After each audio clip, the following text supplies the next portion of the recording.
మా వంటగదికి స్వాగతం. మా వంటగదిలో ఈరోజు పాలకూర రైస్ తయారు చేయటం చూద్దాం. మనకు కావాల్సిన పదార్థాలు: ఉడికించిన అన్నం 2 కప్పులు, పాలకూర 2 కట్టలు, పచ్చిమిర్చి 3, అల్లం చిన్న ముక్క, కొత్తిమీర 1 కట్ట, మిరియాల పొడి 1/2 టీ స్పూన్, పసుపు 1/2 టీ స్పూన్, ఉప్పు రుచి తగినంత, పుదీనా చిన్న కట్ట, ఆయిల్ 4 టేబుల్ స్పూన్లు, మినపప్పు, శనగపప్పు, ఆవాలు, జీలకర్ర కొద్దిగా, నిమ్మకాయ 1. ఇప్పుడు తయారు చేయటం చూద్దాం. స్టవ్ పై ఆయిల్ వేడి చేసి దీనిలో ఆవాలు, జీలకర్ర, మినపప్పు, శనగపప్పు,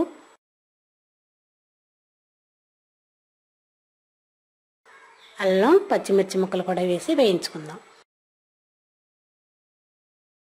దీనిలోనే పుదీనా, కొత్తిమీర, కరివేపాకు కూడా వేసి బాగా వేయించుకోవాలి. ఇవి వేగిన తర్వాత చిన్నగా కట్ చేసి కడిగిన పాలకూర వేద్దాం.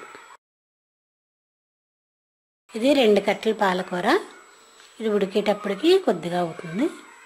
ఒకసారి కలిపి మూత పెడదాం. ఇప్పుడు మూత తీసి చూద్దాం. పాలకూర ఆకుకూరలన్నీ ఉడికాయి కాబట్టి దీనిలో రుచికి తగినంత ఉప్పు, 1/2 టీ స్పూన్ మిరియాల పొడి, 1/2 టీ స్పూన్ పసుపు వేసి ఒకసారి కలుపుదాం.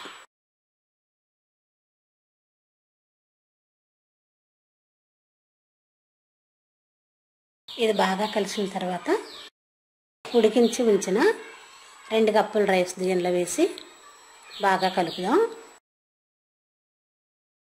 మొత్తం కలిసేలా కలిపితే పాలకూర రైస్ రెడీ అవుతుంది.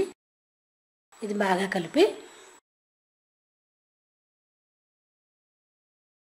ఇలా కలిసిన రైస్ని వేరే బౌల్లో తీసుకుందాం. ఇలా ఒక ప్లేట్లో తీసుకుంటే పాలకూర రైస్ రెడీ అయింది.